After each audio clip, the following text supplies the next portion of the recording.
여러분 안녕하십니까? 새해 들어서 넷째 날 2023년 1월 4일을 맞았습니다. 오늘도 하나님께서 주시는 생명의 말씀으로 함께 은혜를 나눕시다. 야고보서 2장 14절에서 26절인데 제가 네 구절을 봉독합니다. 14절 내 형제들아 만일 사람이 믿음이 있노라 하고 행함이 없으면 무슨 유익이 있으리요? 그 믿음이 능히 자기를 구원하겠느냐?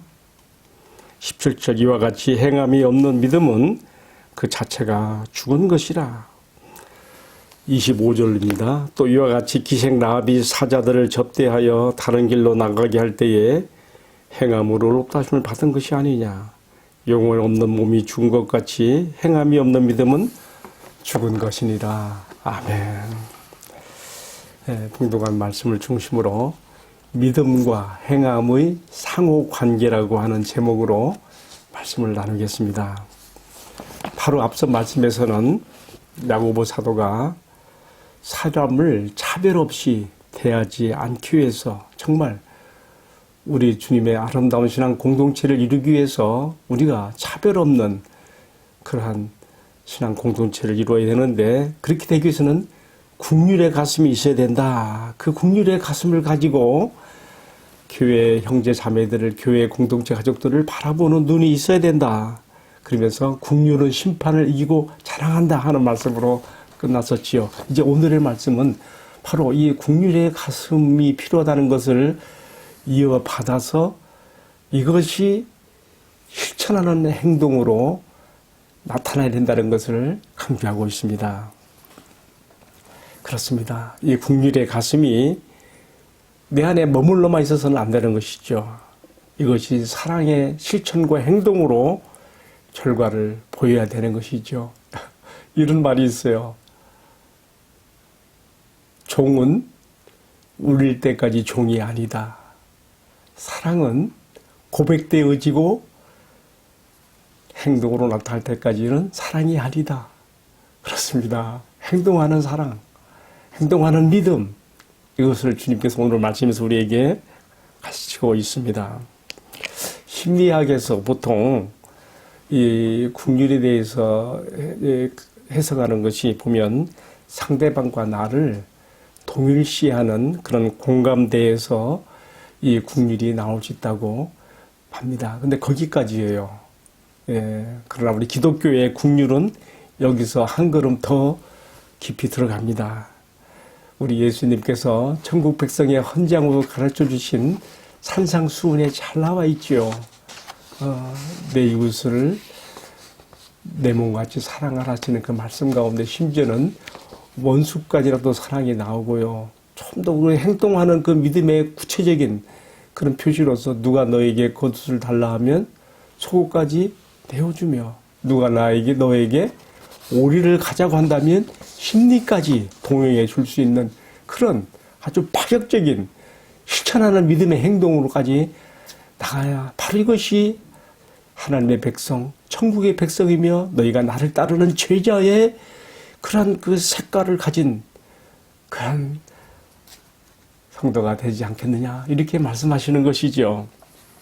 자, 따라서 오늘 말씀에서 사도 야고보는 아주 중요한 얘기였어요. 영혼이 없는 몸이 죽은 것 같이 행함이 없는 믿음은 죽은 것이라. 이렇게 하면서 이것을 조금 더 잘 설명하기 위해서 성경에서 지금 두 인물을 여기서 실애로 등장시키고 있어요. 첫 번째 인물은 아브라함이고요. 우리 믿음의 조상 아브라함.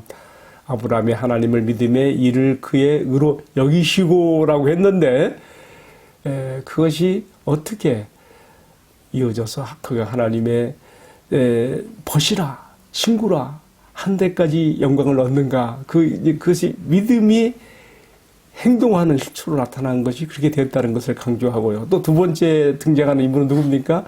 여리고 성의 기생 라합에 대한 이야기죠. 자, 제가 간단하게나마 두 인물을 함께 좀 언급을 하고 가야 될 것 같아요.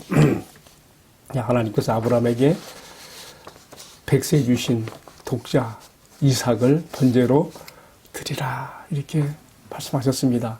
아브라함은 이 말을 들었을 때에 상당히 고민했습니다. 왜냐하면 당시 주변의 이교도들은 자기들이 섬기는 신에게 최고의 그러한 그 애우의 표시로서 자신들의 자녀들까지 불살라서 제물로 드리는 그런 일도 있었거든요. 금오수신 만물, 그런 다 그런 종류 아니겠습니까?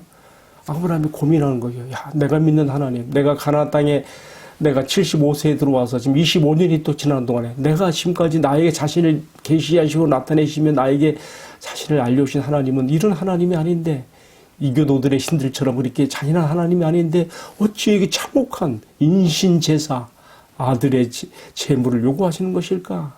여러분, 그때 아브라함이요, 하나님의 그 요구에 대해서 자기의 이성적인 생각으로 수납할 수 없는 그러한 아주 그 위기상황에서 그가 그것을 뛰어넘는 것은 뭡니까? 그의 말씀에 대한, 하나님께서 이미 약속하신 말씀에 대한 믿음을 가지고 그것을 행동으로서 나타내며 증명하는 거 아니겠습니까? 어떤 믿음입니까? 믿음에는요, 무엇을 믿는가에 대한 믿음의 내용이 필요하지요. 우리가 주무구구시로 믿는 게 아니에요. 믿음의 내용이 필요해요. 콘텐츠. 그 믿음이 뭐였어요? 특별히 아브라함의 독자 이삭에 대한 하나님이 주신 말씀의 약속이 뭐였습니까? 이스마엘을 낳았을 때 하나님이 뭐라 했습니까? 아니라 내 씨로 말미암을 자는 이삭으로 말미암으리라. 하나님께서 분명히 아브라함의 대를 이어가는 하나님의 언약의 계승자로서 아브라함의 씨는 아브라함이 집에서 길리온 종인 엘리에sek도 아니고 또 이스마엘도 아니고 반드시 이삭이라고 하셨거든요. 만약에 이삭을 정말 하나님이 요구하시는 대로 인신 제물로 죽여서 그걸로 끝나버린다면은 하나님의 약속은 어떻게 되는 것입니까? 그럼 하나님이 거짓말쟁이가 되는 것이죠. 아브라함은 여기에 하나님의 말씀, 하나님의 약속, 하나님의 신실하신 그분의 그 진실하신 그 말씀에 자기의 목숨을 거는 승부수를 걸고 독자 이삭을 제물로 드리기 위해서 모리아산에 올라갔고 실제로 행동으로까지 나타났지요. 그때 하나님께서 아브라함아, 아브라함아 부르시면서 그것을 막으시면서 아브라함에게 말씀하시죠. 이제 내가 나를 이토록 경외하는 것을 내가 알았노라 하면서 참 아브라함의 그 일생에 참 믿음의 그 절정, 빛난 믿음의 절정이 그가 하나님 말씀에 대한 응답으로서 실천하는 행동으로 표현된 것을 이렇게 말했습니다.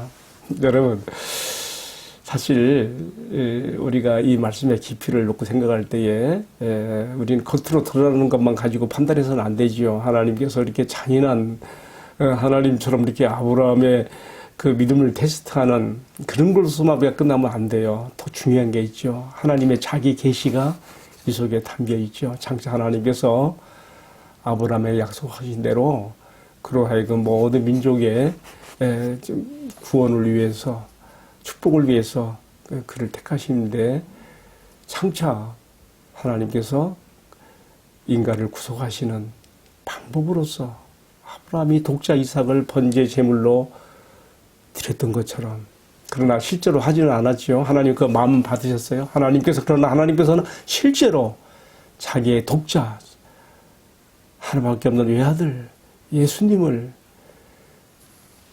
목숨, 아들의 목숨을 우리를 위한 희생의 제물로, 우리 죄를 속하기 위한 그러한 화목 제물로 내어놓으셔서 우리를 구속하실 것에 대한 그 계시를, 구속의 계시를 사실은 아브라함의 그 믿음의 행동 속에 담아서 하신 것이죠. 아브라함의 믿음이 그 당시 그만큼 잘하기 때문에 하나님께서 이제 아브라함에게 장차 자신이 하실 일에 대한 구원 계시를 전달할 만한 수준이 되어서 그렇게 요구했던 것이고, 또 아브라함은 거기에 행동하는 믿음으로 실천하여 하나님의 구원 계시가 전달되는 것뿐만 아니라 그의 믿음이 하나님 앞에 영광이 되어지는 그런 우리가 말씀에서 볼 수가 있죠.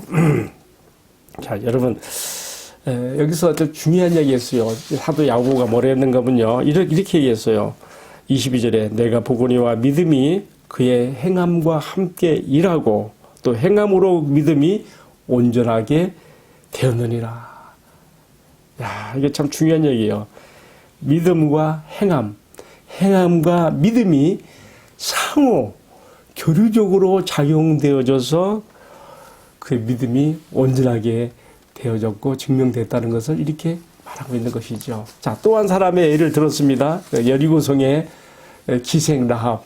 NIV 성경에서는 그가 술 팔고 몸 파는 그런 장녀로 그렇게 나와 있는데요. 어쨌든요, 그 여리고성에 살고 있던 그 기생 라합이 자신과 가족이 구원을 받고 또 히브리 10장에 나오는 믿음의 영웅들의 반열에 오르며 명예의 전당에 그의 이름이 올라간 것 역시 그녀가 귀로 들은 하나님에 대해서 믿음을 행동으로 옮기기 때문에 그렇다는 것이죠. 어떤 걸 들었습니까? 믿음에는 콘텐츠가 필요하다 그랬어요. 야, 이스라엘이 광야를 통과하여 그리고 요단 동편에 이방족들을 멸하고 여리고성을 건너서 요단강을 건너서 여리고 앞에 왔을 때에 여리고성의 모든 사람들이 벌벌 떨었어요. 이미 하나님께서 그들의 마음을 그렇게 녹여놓으신 것이죠. 그때 기생 라합의 마음에는 다른 사람과 다른 게 있어서 뭐냐. 야, 이스라엘 가운데 행하시는 저들의 하나님은 이렇게 위대하시고 못할 것이 없는 전능하신 하나님이라는 것을 그가 귀로 듣고 나도 저 이스라엘 같은 하나님의 백성의 한 사람으로 나도 기회하고 싶다 하는 마음을 가진 것이죠. 그래서 어떻게 했습니까? 정탐꾼들이 그 예루살렘에 들어와서 유괴에 쳤을 때 그들을 숨겨주고 도피시킴으로써 자신의 구원의 보증을 받는 거 아니겠습니까? 여기서 지금 야고보 사도는 그렇게 말하는 것입니다. 이러한 기생 라합의 믿음이 행동하는 그런 믿음으로 나타난 것은 자신이 하나님께 향해 가신 믿음을 증명한 것이 아니겠는가. 자, 여기서 이제 우리가 이제 오늘 말씀 이제 결론으로 내려갑니다. 야고보 사도는 지금 믿음과 행함이라는 두 가지를 놓고 비교 우위적으로 말하는 게 절대 아닙니다. 그것은 뭐냐면요, 참 믿음이 있다면 그것은 행동하는 실천으로 나타날 수 있는 것이고, 그 행동하는 그 실천, 행함은 곧 그의 믿음이 있다는 하나의 증명이며 표시가 아니겠느냐. 그러니까 서로 믿음과 행함 사이에 상호 의존적, 이것은 서로 뗄 수 없는 관계이며 동전의 양면과 같은 것이고, 이것은 우리에게 균형 잡힌 신앙으로서 필요한 믿음과 행함이라는 것을 우리가 여기서 배울 수가 있는 것이죠. 자, 사랑하는 성도 여러분, 오늘 제가 이 말씀을 마치면서 이런 생각을 해봐요. 왜 야고보 사도가 이처럼 믿음과 행함을 서로 이렇게 강조하는 그런 보완적으로 하는 설명을 이렇게 할 수밖에 없었을까?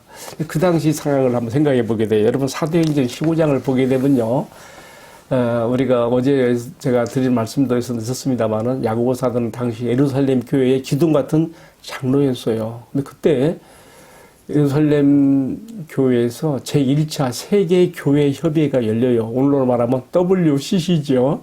세계 교회 협의회가 예루살렘에서 열렸습니다. 그래서 저 북쪽에 있는 시리아의 안디옥 교회와 거기서 보낸 대표자들, 파송 온 사람들과 예루살렘 교회 지도들 사이에서 벌어진 최초의 기독교 국제회의가 되는 것이죠. 그때 뭘 서로 논의했는가 하면요, 복음과 율법의 행위, 이 관계에 대해서 아주 사람들이 혼란해했습니다. 바울이 이방인 가운데 전한 복음은 뭐였습니까? 이신칭의 믿음으로 구원을 받는다. 자, 이것이요, 유대인 크리스찬들에게는 매우 혼란이 오는 거예요. 자신들은 율법의 행위로 구원받는 것으로 지금까지 배워왔는데 이게 어떻게 된 거냐. 또 이방인들이 이제 믿음으로, 예수를 믿음으로 구원받은 자들이 되었는데, 그렇다면 그들은 율법의 행함과는 전혀 관계하는 무관한 사람들이냐. 이것도 또 하나의 논쟁이고 이슈가 되었던 것이죠. 자, 이런 것들을 잘 정리할 필요가 있었어요. 그래서 예루살렘 교회에서 이 1차 세계회의가 열렸을 때에 안디옥 교회를 대표해서 바울과 바나바와 또 몇 명이 왔고요. 또 예루살렘 교회에서는 먼저 베드로가 여기에 대해서 발언을 했고 야고보가 최종적인 결론적인 이야기로 이 문제에 매듭을 짓는 걸 볼 수 있어요. 그러니까 야고보는 이신칭이 믿음을 복음을 잘 몰라서 이런 얘기하는 거 아니에요. 다 알고 있어요. 어떻게 하면 믿음과 행함이라고 하는 이 두 가지가 성도들의 신앙과 삶 가운데 균형 있게 균형 잡힌 신앙으로 잘 나타날 수 있겠는가? 복음만 강조하다 보니까 믿는 자로서의 믿음의 선한 행실의 표시가 나타나는 것이 소홀할 수가 있게 되는 것이고요. 또 율법의 행위만을 강조하니까 사람이 하나님의 그 은혜로 구원받는 것에 대한 그런 것에 대해서 무지하게 되어지고 헛된 행위의 노력만 하게 되는 안타까움이 있거든요. 이런 관계들을 잘 평화롭게 야고보 사도가 이렇게 오늘 말씀에서 결론하고 있다 말하는 것입니다. 여러분 제가 좀 복잡하게 얘기했습니까? 간단하게 말하면 제가 비유컨대 이렇게 말할 수 있습니다. 나무에는 뿌리가 있고 눈에 보이지 않는 뿌리가 있고 눈에 보이는 나무의 가지와 또 열매들이 있습니다. 여러분 우리의 믿음은 바로 눈에 보이지 않는 나무의 뿌리로 이해할 수 있겠고요. 다음에 우리가 하나님에 대한 믿음을 가진 자로서 구원받은 자로서 나타낼 수 있는 우리의 행함, 선행들은 나무의 뿌리 밖으로 나와 있는 나무의 가지와 열매들로 우리가 이해할 수 있게 되는 것이죠. 서로 뗄 수 없는 관계지요. 그렇지 않습니까? 예, 그렇습니다. 참 믿음이 있다면 나 같은 죄인을 구속하여 주신 하나님의 은혜에 감사하는 표시로 내가 하나님의 자녀되고 예수의 제자된 표시로서 나의 신앙과 삶 가운데 이러한 주님의 말씀을 따르고 실천하는 선행의 선함의 증거들이 열매들이 있어야 되지 않겠습니까? 바로 그것이 눈에 보이지 않는 나무의 뿌리와 눈에 보이는 나무의 가지와 열매와 같은 관계로서 우리의 믿음과 행위를 서로 이해할 수 있다는 것으로 오늘의 말씀을 결론을 내리겠습니다. 함께 기도하겠습니다. 사랑하시는 주님, 제가 믿음이 있노라 말로만 하지 않게 하시고 행함과 진실함으로 믿음을 나타내 볼 수 있는 건강한 신앙에 나 자신을 세울 수 있게 하여 주옵소서. 지금 우리 이 시대에는 정말 믿는 자 많다 하고 나 믿노라 하는 자 많지만은 우리 예수님 말씀하실 때 인자가 올 때에 믿음을 보겠느냐라고 말씀하신 것처럼 이 믿음이 나의 신앙과 삶 속에 선한 행위로 나타내야 되는 것이 너무나 부족한 것을 고백합니다. 주님, 우리는 참 믿음을 가진 자로서 행함과 진실함으로 주님 앞에 행할 수 있도록 은총을 베풀어 주옵소서. 이 모든 말씀을 존재하신 우리 주님 예수 그리스도의 이름으로 기도하옵나이다. 아멘. 예, 감사합니다. 마쳤습니다.